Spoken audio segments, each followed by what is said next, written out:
Hello, and welcome to Rory's Brainworks and this quick reference guide. Be sure to stay safe, sane, and consensual out there.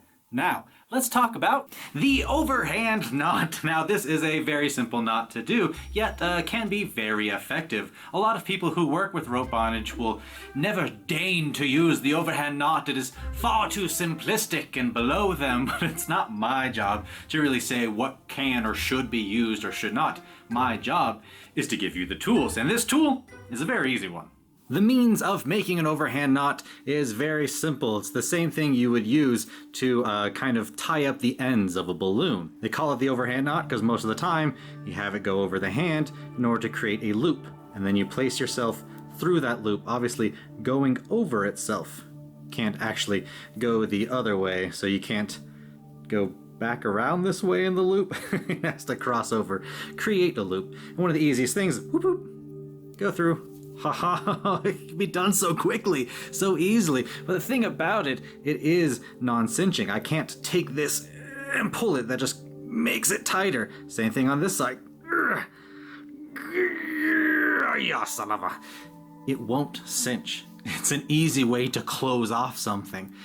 And what a lot of people tend to forget, that this, especially this main design right here, is the main thing used to create the Hishikurada, or the diamond dress.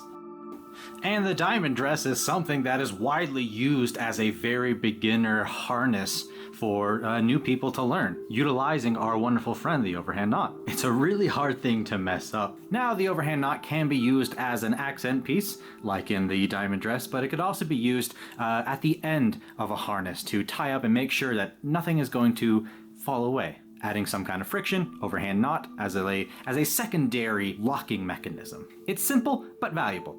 I encourage you to use it. Now, if I need more rope and have to add on another one, I like to create an overhand knot at the base of my tails.